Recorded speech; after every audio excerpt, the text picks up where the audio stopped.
Olá, tudo bem com você? Estamos iniciando o programa Adoração e o tema de hoje é Guerra Espiritual, a família sob ataque. Este é um tema extremamente importante para todos nós, porque o inimigo tem uma agenda e ele quer destruir a minha vida, a sua vida e a nossa família. E para isso nós precisamos conhecer quais são as armas do inimigo e também quais são as armas espirituais. E por isso eu convido você para me acompanhar aqui no programa Adoração, que é o seu encontro com a Palavra de Deus.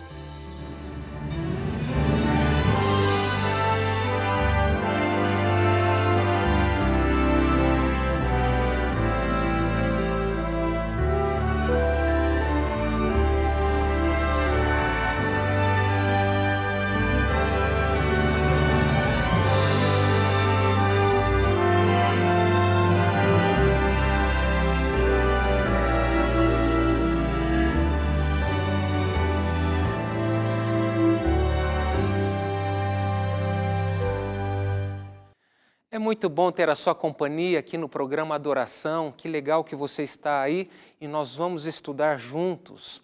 Eu estava navegando na internet e procurei alguns títulos de livros sobre pais e filhos e achei alguns títulos muito interessantes. Eu destaco dois.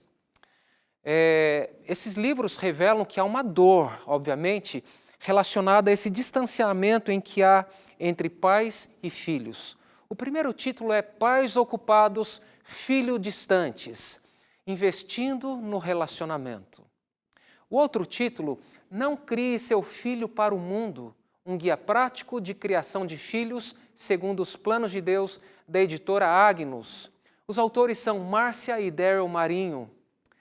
Confesso que não gostei desse último título, Não Crie Seus Filhos para o Mundo, mas nós vivemos no mundo e devemos criar nossos filhos para atuarem neste mundo, para servirem à sociedade.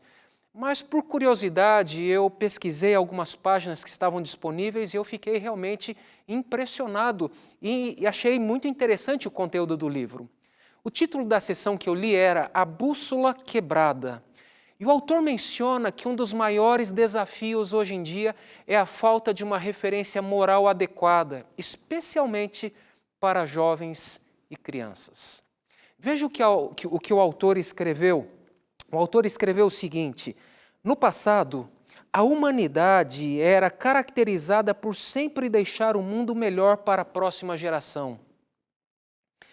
Vimos isso acontecer ao longo dos séculos, com grandes avanços no legado que uma geração deixava para a seguinte. Contudo, pela primeira vez na história, talvez tenhamos uma geração que deixará para a próxima geração um legado pior o que recebeu da que a antecedeu. Valores distorcidos, meio ambiente seriamente comprometido, doenças emocionais cada vez mais comuns e em número crescente, relativização de crimes e princípios, endividamento familiar, relações familiares frágeis e posições políticas conturbadas compõem o cenário que está sendo construído hoje e que será deixado para a próxima geração. O autor acrescenta que 92% dos jovens ligados ao mundo do crime não tiveram um pai presente em sua vida e que a ausência do pai é uma influência muito maior para um jovem ou adolescente entrar no mundo do crime do que sua condição social. Isso é muito importante a gente destacar. A ausência de um pai, ela aumenta em 279% a chance de uma criança se envolver com drogas, se tornar viciada em drogas ilícitas.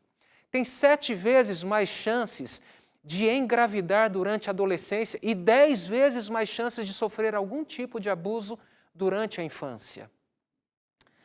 A família influencia a formação da sociedade e a sociedade influencia a família.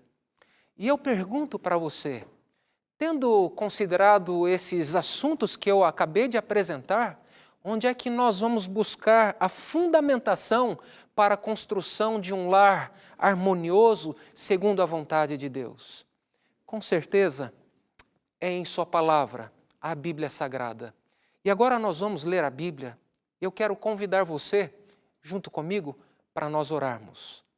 Pai de amor, nós vamos abrir a Tua palavra e eu te peço em nome de Jesus Cristo que o Teu Santo Espírito nos dê um entendimento para que possamos compreender a Tua vontade para a nossa família e pelo Teu poder viver de acordo com os Teus ensinos. Te pedimos em nome de Jesus. Amém. O texto de 1 João, capítulo 5, verso 19, João ele diz que nós sabemos que somos de Deus e que o mundo inteiro jaz no maligno. Se o mundo inteiro jaz no maligno, isso significa que a cultura prevalecente é caída, a moda é caída, as músicas seculares elas são caídas, são construídas num contexto caído em pecado. E é inevitável nós sofrermos algum tipo de influência. Nós somos seres que influenciam e também seres que recebem influência. E por isso nós precisamos nos fortalecer no Senhor, no assim diz o Senhor, para que possamos conhecer qual é a vontade dEle para a nossa vida. Jesus ele coloca o tema da família no contexto do grande conflito. Eu convido você para ler comigo o texto que está em Mateus capítulo 24, versos 37 a 39. O texto diz assim: Pois assim como foi nos dias de Noé, assim será também a vinda do Filho do Homem. Pois assim como nos dias anteriores ao dilúvio comiam e bebiam, casavam e davam-se em casamento, até o dia em que Noé entrou na arca, e não perceberam, até que veio o dilúvio e os levou a todos. Assim será também a vinda do Filho do Homem. Quando nós lemos o texto de Gênesis, capítulo 6, verso 5 e verso 10, nós percebemos que o pensamento do homem era continuamente mau nos dias de Noé, e que a maldade havia se alastrado e preenchido toda a terra. A maldade realmente magoou o coração de Deus, ao ponto de Deus se expressar dizendo que ele havia se arrependido de ter feito o homem. É claro que o arrependimento de Deus não envolve uma questão moral, uma escolha moral ou algum erro moral. O arrependimento de Deus, na verdade, é uma linguagem humana tentando descrever um sentimento divino. Na verdade, Deus ele ficou tão triste de ter criado o ser humano, que havia sido criado à sua imagem, conforme a sua semelhança, e ver agora as condições em que a raça humana se encontrava, totalmente degradada pelo vício, pela violência, pela maldade, pela criminalidade. Lendo o livro Patriarcas e Profetas, e eu recomendo que você leia este livro, eu encontrei alguns elementos interessantes que descrevem como eram as condições antes do dilúvio. Havia ritos culticos licenciosos e abomináveis. Deuses impuros, imorais e perversos, porque deuses que não existem, são criações humanas, acabam sendo projeções do próprio espírito humano, da própria natureza humana, e por isso eram deuses imorais, violentos, brutos e perversos. Os adoradores desses deuses deram livre curso às paixões, e o vício contra a natureza prevaleceu. As festas religiosas eram marcadas pela impureza. Essas eram as condições dos dias de Noé. O casamento não foi respeitado. E quem cobiçava uma mulher podia levá-la à força. E se ela fosse casada, isso podia envolver um assassinato. Tamanha maldade. A maldade tornou-se profunda e abrangente. A impiedade era manifesta e ousada. Como eu mencionei, Jesus Cristo ele coloca o tema da família no contexto, na moldura do grande conflito. E para falarmos a respeito desse grande conflito, nós precisamos voltar ao texto de Gênesis, capítulo 3, versículo 15. E aqui é um texto muito conhecido e é considerado o primeiro evangelho. E o texto diz assim: porém inimizade entre você e a mulher. É Deus dizendo, é Deus se dirigindo para a serpente, trazendo uma maldição sobre a serpente.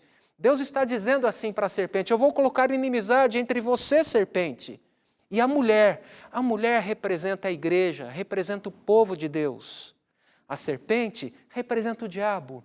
E o texto então ele diz, agora que ficou um pouco mais claro, porém inimizade entre você, a serpente, e a mulher, entre a sua descendência, ou seja, a descendência da serpente, ou seja, os agentes de Satanás, e o descendente da mulher. O descendente da mulher é Cristo, e todos aqueles que seguem a Cristo. Este, o descendente da mulher, Cristo, lhe ferirá a cabeça, e você lhe ferirá o calcanhar. Veja bem, Deus, ele trabalha mediante famílias. Sim, o Messias viria a este mundo por intermédio de uma família. Então Deus fez uma promessa, e nessa promessa ele disse que o descendente da mulher, Cristo, esmagaria a cabeça da serpente, e a serpente lhe feriria o calcanhar. Está aqui descrita uma guerra que aconteceria, mas Deus colocaria inimizade, uma inimizade sobrenatural em relação aos descendentes da mulher, aos seguidores de Cristo, e a serpente e os seus seguidores. Agora, o inimigo ele é astuto, ele trabalha mediante artimanhas, seduções e enganações. Mas falando ainda a respeito desse contexto familiar, onde Cristo coloca a família no contexto do grande conflito, tem um outro texto que está em Gênesis capítulo 12, fala a respeito do chamado de Abraão. Versículo 1 em diante diz assim: O Senhor disse a Abraão, saia da sua terra, da sua parentela e da casa do seu pai, e vá para a terra que lhe mostrarei. Farei de você uma grande nação e o abençoarei e engrandecerei o seu nome. Seja uma bênção. Abençoarei aqueles que o abençoarem e amaldiçoarei aquele que o amaldiçoar. Em você serão benditas todas as famílias da terra.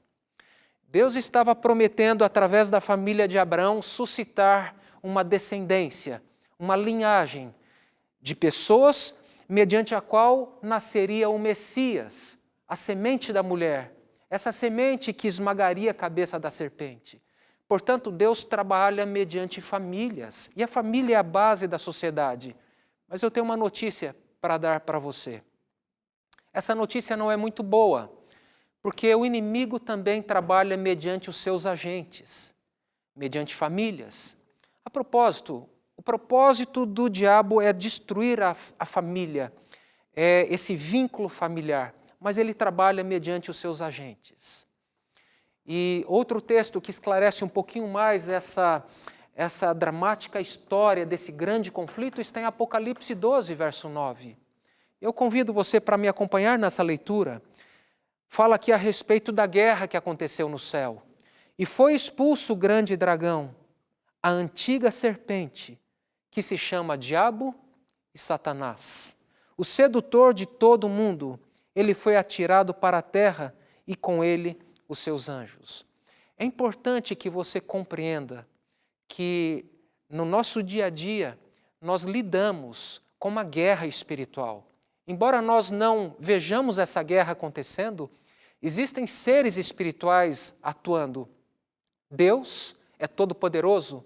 Ele tem anjos extremamente poderosos e a Bíblia diz que o anjo do Senhor acampa ao redor daqueles que o temem e os livra. Então, a Bíblia também menciona que anjos são ministros de Deus em favor daqueles que são escolhidos, que somos nós os seres humanos. Então, os anjos são seres espirituais ministradores. Há uma guerra espiritual porque também existem os demônios, os anjos maus, aqueles que foram expulsos do céu juntamente com Satanás. Houve uma guerra no céu. E essa guerra não foi meramente ideológica, ela foi uma guerra também onde estaria se disposto a disputar aquele lugar pelo poder da força. É claro, Deus é todo-poderoso, ninguém pode ter com Deus. Deus é todo-poderoso, Ele não é apenas poderoso, Ele é todo-poderoso. Mas a Bíblia também diz que, após essa expulsão de Satanás, após seduzir Adão e Eva ao pecado no Jardim do Éden, falando agora com relação aos últimos tempos da história humana, a Bíblia nos diz que Satanás ele ficou tão irado, mas tão irado, que decidiu fazer guerra contra os descendentes da mulher, contra o povo de Deus. É o que está revelado aqui em Apocalipse 12, verso 17. A Bíblia diz assim: o dragão ficou irado com a mulher, ou seja, com a igreja. E diz mais, e foi travar guerra com o restante da descendência dela, ou seja, com o remanescente. Ou seja, os que guardam os mandamentos de Deus e têm o testemunho de Jesus. Satanás, ele tem ódio de Deus. Ele tem ódio de Jesus Cristo. E como ele foi derrotado no céu, foi expulso de lá. Então ele se armou para uma outra batalha. Na outra batalha, na cruz, ele foi completamente derrotado. Completamente derrotado. As forças do mal foram completamente derrotadas. E por ele ter sido derrotado na cruz, primeiro no céu e agora na cruz, ele também arregimenta os principais poderes da terra, cria estratégias para poder fazer guerra contra o remanescente, contra a igreja remanescente, contra o povo de Deus, aqueles que guardam os mandamentos de Deus e têm a fé de Jesus. Portanto, ele se arma para esta última batalha, para esta peleja, para esta guerra espiritual. E ele age com astúcia, com estratégia, com inteligência, uma inteligência obviamente voltada para o mal. E eu poderia dizer para você que a família humana e a estrutura familiar da humanidade, pai, mãe, filhos, é o objetivo principal de Satanás para destruir.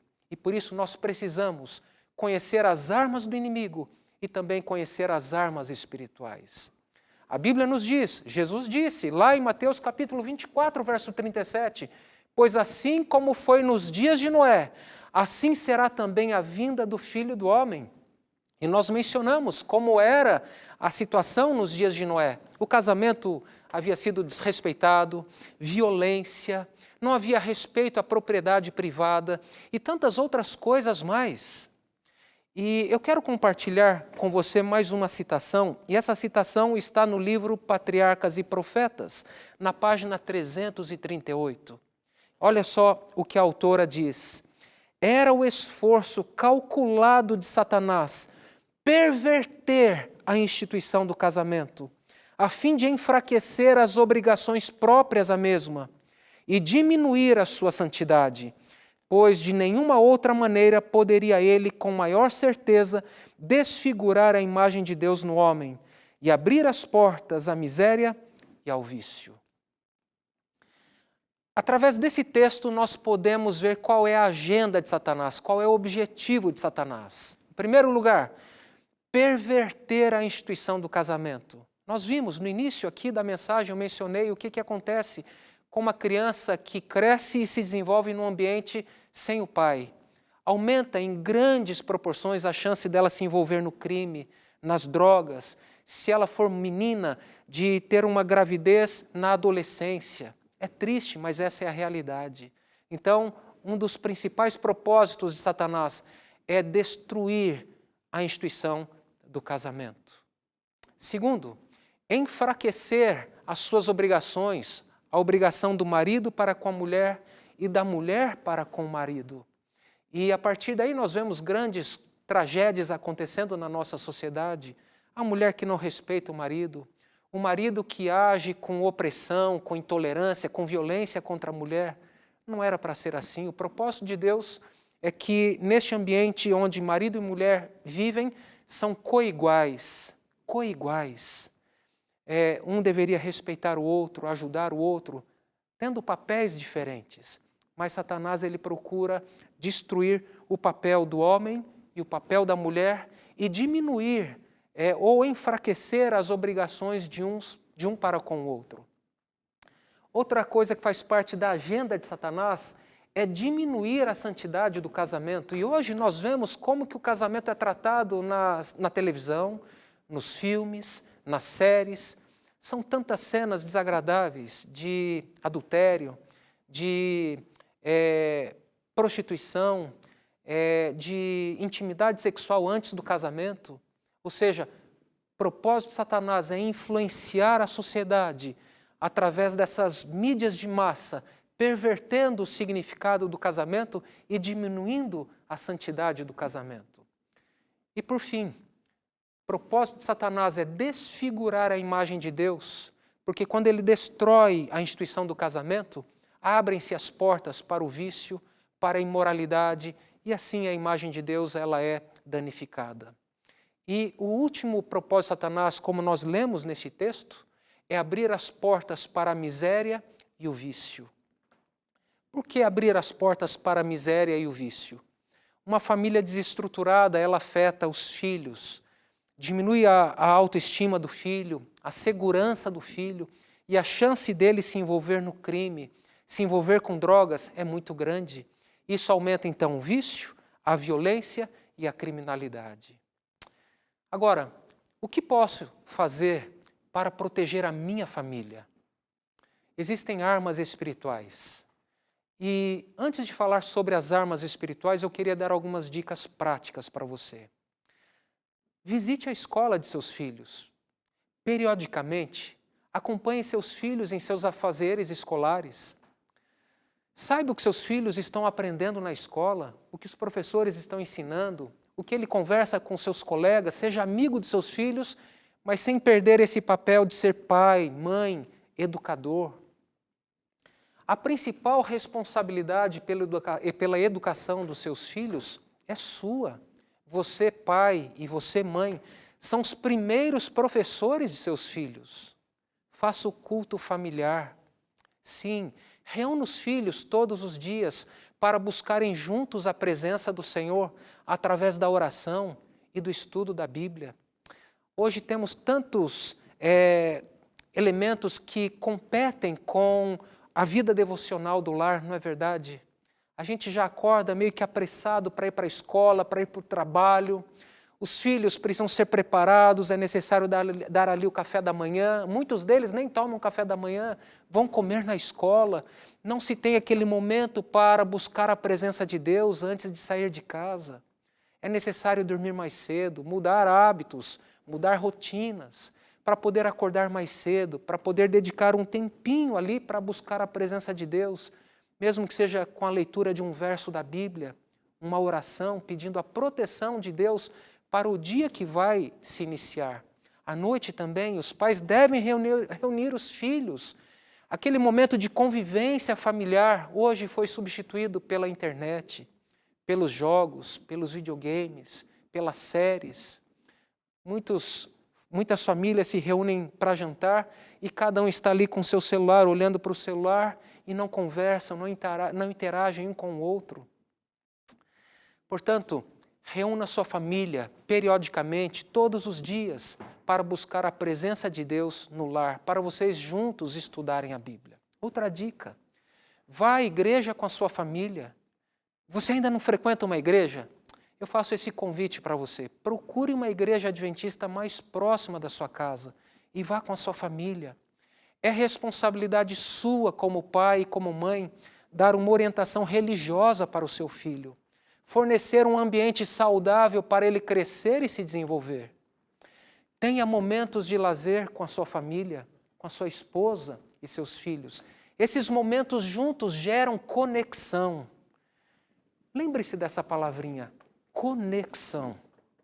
O diabo quer destruir a conexão entre vocês, entre marido e mulher, entre pais e filhos. E falando sobre conexão, ore sobre o assunto do celular. Crianças com menos de 2 anos jamais deveriam ser expostas às telas. Ore sobre a possibilidade de não dar um celular para seu filho ou filha que ainda não completou 12 anos de idade. Meu sobrinho mais velho, por exemplo, ganhou um celular quando completou 15 anos. Os pais devem avaliar se os filhos têm ou não maturidade e autonomia para isso. E pais, disciplinem seus filhos. Provérbios 23:13 diz, não deixe a criança sem disciplina. E Efésios 6:4 diz, pais, eduquem os seus filhos com a disciplina e a instrução que vem do Senhor. Sobre este assunto, quero apresentar para você esta poderosa revista. Deixa eu apresentar aqui, olha, é a revista Esperança Novo Tempo. Pais preparados, filhos de caráter. Ela é inteiramente grátis. Quero ler aqui uma frase para você. E lembre-se que o objetivo de Satanás é destruir o seu lar, o seu casamento e também os seus filhos. Falando sobre disciplina, aqui na página 13, diz o seguinte: disciplinar não é o mesmo que bater ou castigar. Há quem ainda faça essa associação, acreditando que tais atos sejam a forma correta de formar o caráter e impor disciplina desde cedo. Devemos focar com exatidão na disciplina formativa. O objetivo de disciplinar é formar meninos e meninas para serem homens e mulheres autônomos, justos, íntegros e responsáveis. Não é batendo ou amedrontando que vamos conseguir isso. Essa é uma das frases encontradas nessa revista, a Revista Esperança Novo Tempo, Pais Preparados, Filhos de Caráter. E você pode pedir esse guia de estudo para poder ser um melhor pai, uma melhor mãe. Ele é inteiramente grátis. Entre em contato conosco e nós vamos enviar para você este presente da Novo Tempo, que na verdade é patrocinado pelo projeto Anjos da Esperança. Quando eu mencionei aqui, quando li aqui, que um dos propósitos da educação cristã é formar meninos e meninas com autonomia. Autonomia é a capacidade de uma criança, de um jovem, poder fazer as melhores escolhas longe do pai e da mãe. É quando você prepara o seu filho e tem a convicção e a certeza de que mesmo distante de você, quem sabe estudando num colégio interno, ou quem sabe fazendo a faculdade em uma outra cidade, você vai ter a certeza e a segurança de que o seu filho está preparado para fazer as melhores escolhas, mesmo distante de você. Peça esse guia de estudo e nós enviaremos inteiramente grátis. Chegou o momento de nós orarmos. Prepare-se para esta guerra espiritual. Fortaleça-se no Senhor. Estude a Bíblia. Conheça a vontade dEle para a sua vida. E através da sua comunhão com Deus, você estará mais bem preparado para lidar com os desafios da juventude, da adolescência, com os desafios da educação cristã, com este mundo, com as filosofias e com a cultura que prevalece no nosso mundo secular. Com a palavra de Deus no seu coração, você estará mais bem preparado para ser um cristão fiel, para ser um melhor pai, uma melhor mãe, um melhor esposo, uma melhor esposa, e dessa maneira você vai ter uma família mais fortalecida no Senhor. E o resultado é uma igreja mais forte, mais vibrante, e que Deus possa abençoar e guardar o seu lar. Convido você para juntos orarmos. Pai de amor, muito obrigado pelo estudo de hoje. De fato, estamos vivendo numa guerra espiritual, mas nós te agradecemos porque o Senhor nos concedeu a Tua palavra, que é viva e eficaz, e nos concede orientações preciosas para que possamos ser vitoriosos a cada dia. Pedimos que o Senhor habite no nosso coração e que o Senhor também habite no nosso lar, e que a nossa família seja protegida pela Tua presença e pelos Teus poderosos anjos. Colocamos a nossa vida em Tuas mãos, Senhor. Nós te pedimos, em nome e por amor de Jesus. Amém.